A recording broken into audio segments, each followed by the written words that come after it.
আসসালামু আলাইকুম। Redmi note 8 একটি সমস্যা আসলো ওয়াইফাইটা হলো না, ওয়াইফাই পাসওয়ার্ড দেওয়ার পরে ওয়াইফাই কোনো কাজ করে না। তো ওয়াইফাই সেটা খোঁজার জন্য বন্যের সাহায্য নিলাম। দেখলাম যে বন্যের মাধ্যমে কোথায় ওয়াইফাই আইসিটা গেছে। তো ওয়াইফাই আইসিটা হলো এখানে গেছে, এটা হলো গিয়ে ওয়াইফাই আইসি। তো এখানকার যে ইনপুট লাইন, ভোল্টেজ লাইন আসে হলো গিয়ে পাওয়ার আইসি থেকে বিভিন্ন লাইন। তো এখান থেকে লাইনটা আসলে তারপরে ওয়াইফাই আইসিটা কাজ করে। তো ওয়াইফাই আইসিটা এখন খুলবো, যে আপনাদের দেখাইতেছি কোয়ালকম ব্র্যান্ডের একটা ওয়াইফাই আইসি। এটার মধ্যে জিপিএস ওয়াইফাই আইসি আরও কয়েকটা ফাংশন মিলানো আছে আর কি এই আইসিটার মধ্যে। তো ওয়াইফাই আইসি খোলার পরে এই লাইনটা একটু সমস্যা ছিল, এটা মাইক্রো জাম্পার করলাম।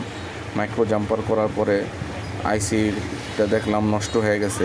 তো এই লাইনটা সমস্যা থাকার কারণে এই সমস্যাটা হয়েছে। তো আপনাদের দেখাইতেছে যে 25 নম্বর বল আর কি, এটা VRAG 3.304 ভোল্টেজের একটা লাইন, এটা সরাসরি পাওয়ার আইসি থেকে আসে। তো এই লাইনটা সমস্যা ছিল আর কি, ওয়াটার ড্যামেজ হওয়ার কারণে লাইনটা নষ্ট হয়ে গেছিলো। এটি 25 নম্বর বল আপনাদের দেখাইতেছি। 25 নম্বর বলে লেখায় আছে, দেখেন VREG যে লাইনটা 3.304 25 নম্বর বল। তো এটা মাইক্রো জাম্পার করার পরে আইসি দেখলাম নষ্ট হয়ে গেছে, আইসি আর লাগানো যাবে না, কারণ এটা লাগাইতে গেলে শর্ট হয়ে যাওয়ার সম্ভাবনা আছে।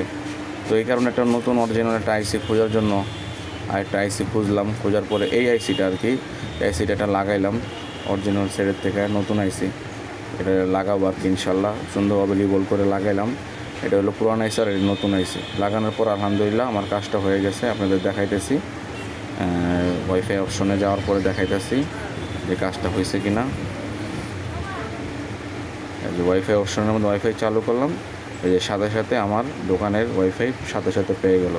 তো অনেকে আবার পাওয়ার পর আবার অনেক সময় ওয়াইফাই কাজ করে না, তো এটাও চেক করবো আপনাদের দেখানোর জন্য। তো সরাসরি ক্রোম বাজার থেকে ইউটিউবে গেলাম, যাওয়ার পরে দেখেন এই যে ওয়াইফাই সুন্দরভাবে কাজ করতেছে। আলহামদুলিল্লাহ আমাদের কাজটা সম্পূর্ণভাবে হয়ে গেছে। তো এরকম যদি কেউ সমস্যার মধ্যে থাকেন, এইসব সমস্যা আইসি জনিত সমস্যা, তো ইনশাল্লাহ এই সমস্যা থাকলে আমাদের কাছে নিয়ে আসতে পারেন। আসসালামু আলাইকুম।